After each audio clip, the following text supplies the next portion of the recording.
시청자 여러분 안녕하십니까? VOA 모닝 뉴스 시작합니다. 북한이 지난 21일 시험 발사한 전술 유도 무기는 핵탄두 탑재가 가능하다고 미국의 북한 전문 매체 38로스가 분석했는데 이 한국의 전문가들도 대체로 동의했습니다. 이번 단거리 미사일뿐 아니라 지난해 시험 발사한 여러 단거리 미사일들이 기존의 스커드 계열 미사일을 대체하면서 전술용이거나 전략용 핵무기로 활용할 수 있다는 분석인데요. 서울에서 한상미 기자가 보도합니다.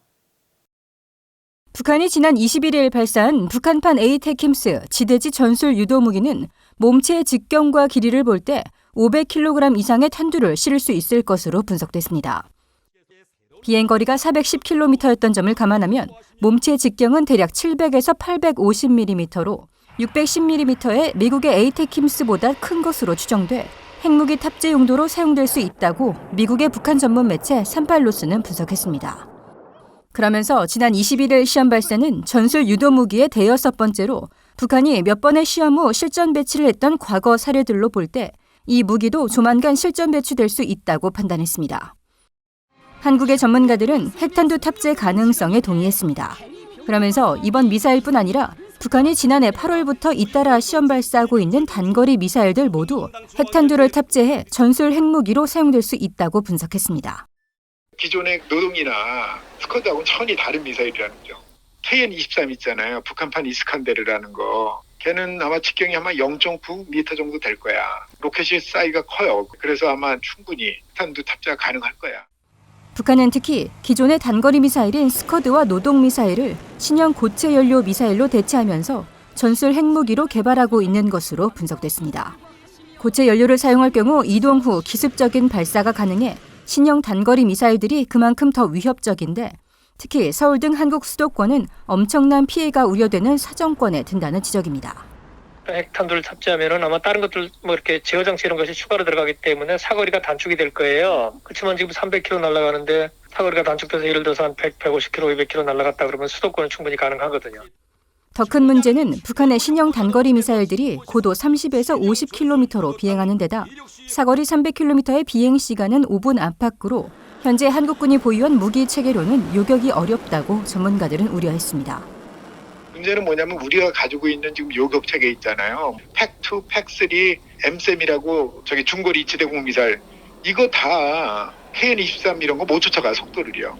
그래서 그 요격 자체가 안 되는 거예요. 뭐 불규칙 기동해서 뭐 풀업을 하고 안 하고 뭐 그걸 떠나서 속도가 잡는 게 현실적으로 불가능하다고.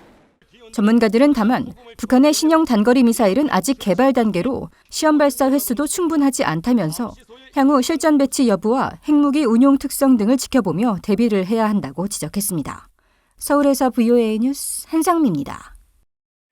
유엔군 사령부가 26일 한국 해군 천안함 피격 10주기를 맞아 전사한 장병들과 구조 잠수사들을 추모하고 넋을 기렸습니다. 유엔사는 이날 페이스북을 통해 10년 전 침몰한 천안함 해군 46명과 이들을 구조하다 숨진 잠수사를 추모한다면서 유엔사는 목숨을 걸고 지킨 자유의 가치와 대한민국 전사들을 절대 잊지 않을 것이라고 밝혔습니다.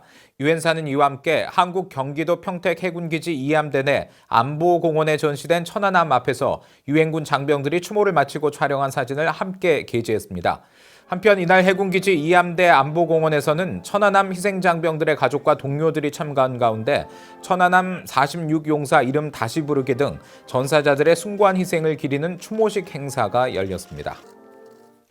도널드 트럼프 대통령의 최측근으로 알려진 마크 메도스 공화당 하원 의원이 다음 달부터 백악관 비서실장으로 공식 활동을 시작합니다. 메도스 의원은 미국 비핵화 협상에 회의적 입장을 보여왔는데 새 백악관 비서실장이 앞으로 북한 문제에 어떤 영향을 미칠지 주목됩니다. 이조은 기자가 보도합니다. 미국 하원의 공화당 소속 마크 메도스 의원은 이달 말 의원직을 사퇴하고 4월 1일부터 신임 백악관 비서실장으로 활동할 것으로 전해졌습니다. 메도스 의원실 관계자는 24일 SNS 사회연결망 서비스 트위터를 통해 메도스 의원이 겸직을 하지 않고 아직 의원으로 활동하고 있다며 임명 사실을 알렸습니다. 트럼프 대통령의 네 번째 비서실장이 되는 메도스 의원은 린지 그레이엄 공화당 상원 의원 등과 함께 의회 내 트럼프 대통령의 최측근으로 꼽히는 인물입니다. 메도스 의원은 하원 내 강경 성향 의원들의 모임인 프리덤 코커스 의장을 맡아왔으며 그동안 북한과의 비핵화 협상을 통한 합의 도출에 회의적 입장을 보였습니다. Yeah, I think obviously we're not as optimistic about getting a deal with North Korea as we once were, based on, well, I don't know that he's optimistic about the deal. He's optimistic about his relationship and with the hopes of a deal. 메도스 원은 그러면서 트럼프 대통령과 자신은 북한과의 합의에서 전부 아니면 전무, 즉 비핵화 아니면 아무것도 없다는 입장을 고수하고 있다고 밝혔습니다. 또 북한이 미국의 입장을 이해하고 협상하지 않는다면 북한과의 논의는 생산적일 수 없다면서 북한과의 대화는 현재 수준 유지가 적절하다고 지적했습니다. Well, they blame for talking too much and not enough, and in my opinion, it's more of a Goldilocks thing. I think it's just right. 메도스 원은 북한이 미국과 좋은 합의를 할 기회의 창이 점점 닫히고 있다면서 북한이 이른 시일 내에 합의하지 않는다면 기회의 창은 닫힐 것이라는 입장을 보여왔습니다. 믹멀베인이 현 백악관 비서실장 대행이 미국 비핵화 협상에 직접적으로 관여하지 않는 것으로 알려진 가운데 메도스 원은 비서실장으로서 북한 문제 등 외교안보 사안에 얼마나 관여할지 주목됩니다. VOA 뉴스 이주원입니다. 북한과 중국, 러시아, 이란, 시리아 등 8개국이 신종 코로나 바이러스 대응을 위해 유엔에 제재 해제를 요구했다고 유엔 주재 러시아 대표부가 밝혔습니다. 유엔 주재 러시아 대표부는 26일 트위터를 통해 신종 코로나 바이러스 확산 방지 노력을 저해하는 제재를 해제해달라고 요구하는 공동 서한을 유엔 사무총장 앞으로 보냈다면서 서한에는 북한과 중국, 러시아를 비롯해 이란과 시리아, 쿠바, 니카라과, 베네수엘라 등 8개국이 참여했다고 밝혔습니다. 이 서한에 따르면 이들 국가들은 일방적이고 강압적인 조치를 거부해온 유엔의 오랜 원칙에 따라 유엔은 불법적이고 강압적이며 독단적인 경제 제재에 대해 즉시 해제를 요구할 것을 촉구했습니다. 그러면서 정치적 계산이 생명을 달리하는 데 방해되는 것은 용납할 수 없으며 지구촌의 위기 극복을 위해 어떠한 차별 없이 지역적, 국가적, 국제적 차원의 노력에 동참할 수 있도록 제재 주체국들의 제재 해제를 거듭 요청한다고 밝혔습니다. 마이크 폼페오 미 국무장관은 신종 코로나 바이러스와 관련해 북한의 인도적 지원이 들어갈 수 있도록 최선을 다하고 있다면서 북한이 코로나 바이러스 확산을 대응하는 데 도울 용의가 있다는 뜻을 재확인했습니다. 폼페오 국무장관은 26일 미 전역 75개 라디오 방송국에 방영되는 휴 휴이트 쇼에 출연해 코로나 바이러스와 관련한 베네수엘라 상황에 대한 질문에 북한이 베네수엘라와 비슷한 처지에 놓여 있을 것이라면서 이같이 밝혔습니다. 폼페오 장관은 또 북한과 이란, 베네수엘라 같은 나라에 인도적 지원을 하겠다고 제안을 해도 그 나라들이 종종 거절을 한다면서 이런 움직임은 그 나라들의 정권 지도부가 주민들에 대해서 신경 쓰지 않는 것을 보여주는 것이라고 지적했습니다.